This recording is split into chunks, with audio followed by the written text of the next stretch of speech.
Assalamualaikum warahmatullahi wabarakatuh. Perkenalkan, nama saya Ferry Yudianto. Saya calon guru penggerak angkatan 3 dari Kabupaten Banyuwangi yang tergabung dalam kelompok Banyuwangi 10. Pada kesempatan ini saya ingin menyampaikan kesimpulan refleksi pembelajaran dari modul 1.1, bagaimana penerapan apa yang saya rasakan dan apa yang ingin dan akan saya lakukan setelah mempelajari modul 1.1 yang mungkin bisa saya terapkan di kelas dan di sekolah saya.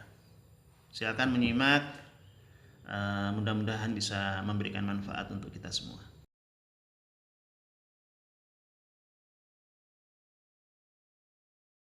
Satu hal yang saya percaya dan sering kali kita lakukan atau saya lakukan di kelas dan di sekolah saya sebelum saya mempelajari modul 1.1 ini, bahwa pembelajaran di sekolah itu lebih mengedepankan aspek pengetahuan, sehingga belum menjadi satu kesatuan yang utuh antara pengetahuan, sikap, dan keterampilan atau olah cipta, olah rasa, dan olah karsa, seperti filosofi pemikiran Ki Hajar Dewantara.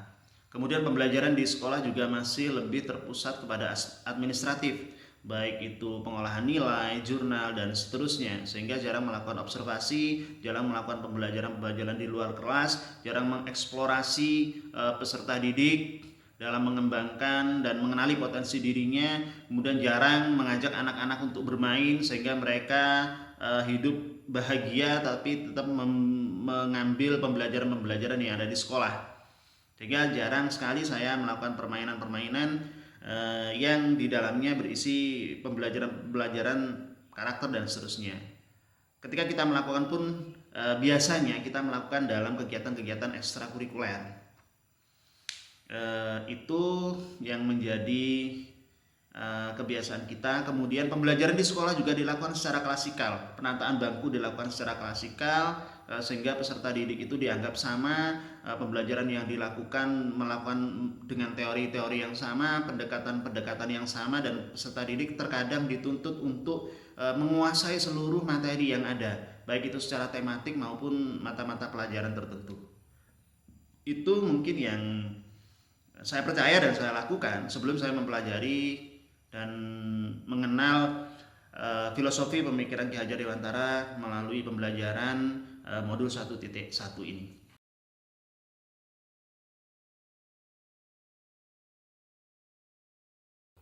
Setelah saya mempelajari modul 1.1 pada pembelajaran pendidikan guru penggerak ini, satu pemikiran baru yang begitu mengena pada diri saya adalah filosofi pemikiran dari Ki Hajar yang menganalogikan bahwa seorang guru itu seperti petani yang harus menyemai bibit-bibit itu menjadi tumbuh dan berkembang dengan baik. Guru dianalogikan seperti itu, sehingga peserta didik itu bagaikan bibit-bibit yang harus disemai oleh Bapak Ibu guru sehingga mereka bisa tumbuh. Dalam hal ini maka seorang guru saya harus dituntut berubah, menciptakan sebuah iklim yang baik bagi para peserta didik saya sehingga mereka bisa berkembang dengan baik. Seperti para petani yang harus menyiapkan lahan, mengolah lahan, kemudian memupuknya sehingga bibit-bibit itu bisa tumbuh dengan baik. Dan kita tidak bisa memaksa bibit itu tumbuh seperti apa yang kita inginkan, karena inilah yang dinamakan dengan kodrat alam, bahwa peserta didik kita memiliki kodrat alamnya masing-masing sesuai dengan karunia yang diberikan Tuhan kepada mereka. Padi akan tetap tumbuh menjadi padi. Jadi padi tidak akan bisa tumbuh menjadi jagung. Jagung pun sama, ketika kita semai mereka akan tumbuh menjadi jagung. Nah, jagung dengan bibit yang baik, mereka akan bisa tumbuh dengan baik pada lahan yang baik pula dan dengan perawatan yang baik. Jagung yang baik akan tumbuh begitu luar biasa apabila dilakukan dengan cara tersebut. Pun demikian, bibit jagung yang kurang baik apabila disemai dalam lahan yang baik dengan perawatan yang baik, maka bibit yang kurang baik ini ada kemungkinan tumbuh menjadi sebuah tanaman yang baik.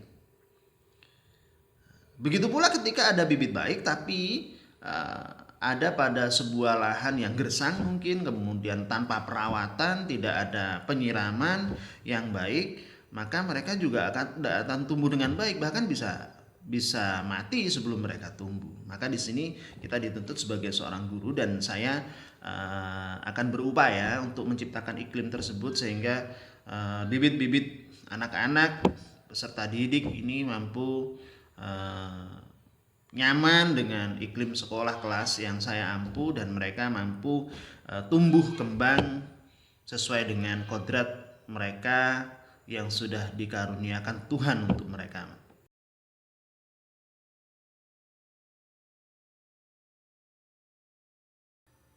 Sesuatu yang mungkin bisa segera saya terapkan setelah saya mempelajari modul 1.1 ini adalah menciptakan suasana ruang kelas yang nyaman, serta mendukung para peserta didik kita untuk berkembang, menciptakan iklim yang nyaman buat mereka.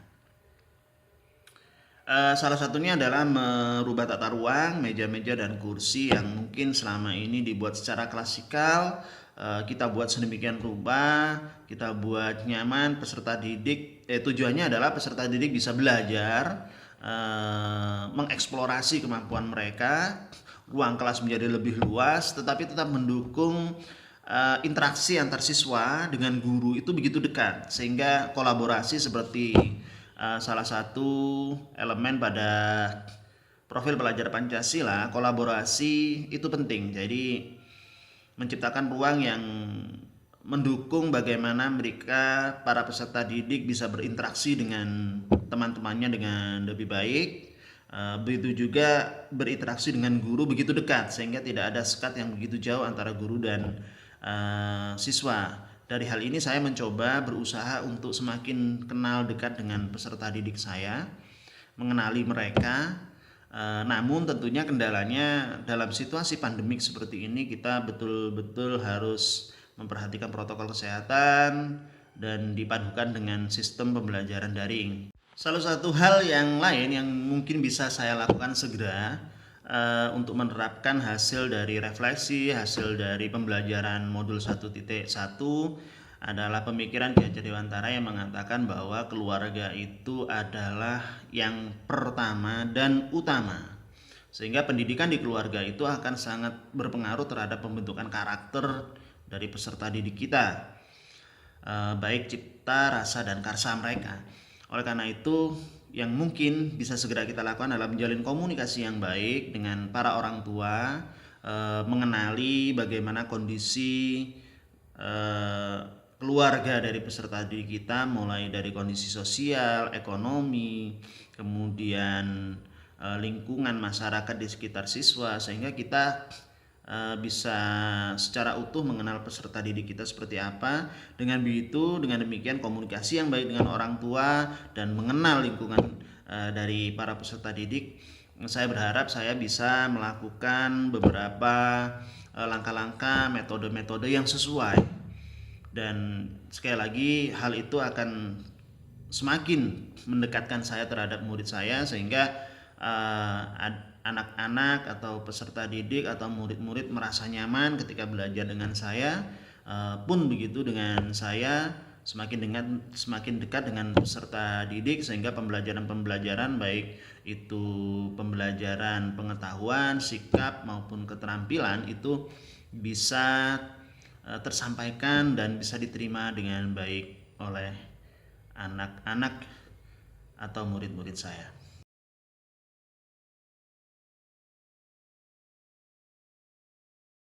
Saya berharap bisa belajar banyak hal, karena ternyata sebagai seorang guru banyak hal yang belum kita ketahui, terutama dengan filosofi pemikiran dari Bapak Pendidikan kita, Ki Hajar Dewantara. Saya berharap dengan mengikuti pendidikan guru penggerak ini bisa menjadi guru yang lebih baik, dan tentunya akan menjadi orang yang bermanfaat seperti yang diajarkan dalam agama saya, bahwa khairun nas anfa'uhum linnas, baik manusia adalah manusia yang bermanfaat untuk orang lain.